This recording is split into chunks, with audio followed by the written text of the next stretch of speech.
તો દોસ્તો જમણવાર પતી ગયું, કાળુ બાપુના આશીર્વાદ લઈ લીધા અને હવે કન્યા વિદાયનો પ્રસંગ આવ્યો. દોસ્તો કહેવાય ને કે દીકરી એટલે પારકા ઘરની આશ છે અને દીકરી એટલે તુલસીનો ક્યારો. જ્યારે દીકરીની વિદાય થતી હોય ને ત્યારે આનું આખું ઘર ભાવુક થઈ જાય છે. એ તમે ભાવુક દૃશ્યો તમે જોઈ શકો છો. અત્યારે આ બધી તમામ કન્યાઓ પોતાના ઘરે જશે, એના માતા પિતાને મળશે, જ્યાં ગણપતિની સ્થાપના કરી હોય ત્યાં પ્રણામ કરી અને આશીર્વાદ લઈને અને કન્યા વિદાયનો પ્રસંગ દોસ્તો એના ઘરેથી જ ગોતશે. તમે જોઈ શકો છો આ બધું ફેમિલી તમે જોઈ શકો છો દોસ્તો.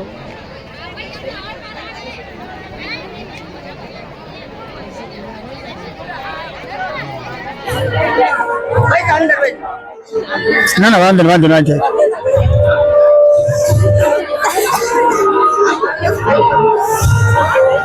ના ના મળે છે, દેખાય દેખાય. હા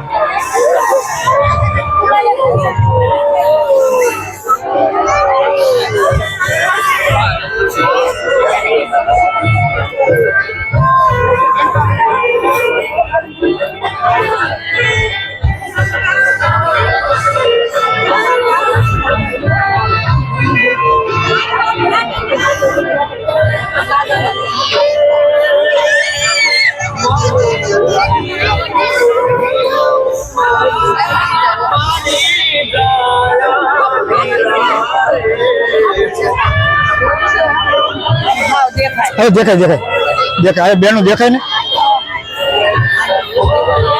હા યાર દેખાય. હવે દેખાય દેખાય છે દેખાય છે દેખાય છે દેખાય.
હવે જે મહેમાનોમાં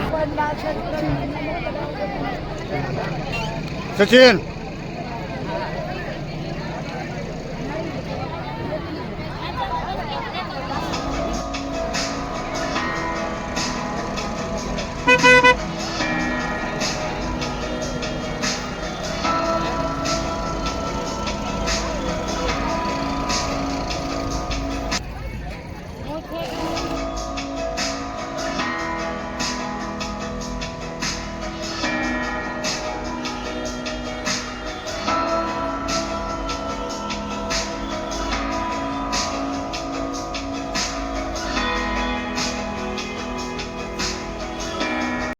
તો દોસ્તો આ હતા કાળુ બાપુના લગ્ન, જે નેહવણની અંદર 51 લગ્ન હતા અને અત્યારે હવે પૂર્ણ થઈ જશે. દોસ્તો જોઈ શકો છો તમે કે આ બધી ધાનડીઓ અને જે એની સાથે આવ્યા હતા એ બધા કન્યા વિદાય પછી ધીમે ધીમે જઈ રહ્યા છે. દોસ્તો તો આ હતી કાળુ બાપાની ઉત્તમમાં ઉત્તમ સેવાકી પ્રવૃત્તિ. તો દોસ્તો આ વિડીયો તમને પૂરો ગમ્યો હોય તો લાઈક કરજો, શેર કરજો અને નવા હોય તો ચેનલને સબસ્ક્રાઈબ કરજો. તો મળીએ બીજા આવા ધાર્મિક બ્લોગ સાથે. ત્યાં સુધી રજા લઈ. વિડીયો પૂરો જોવા બદલ ખૂબ ખૂબ આભાર. આવજો. સીતારામ, જય માતાજી. હર હર મહાદેવ.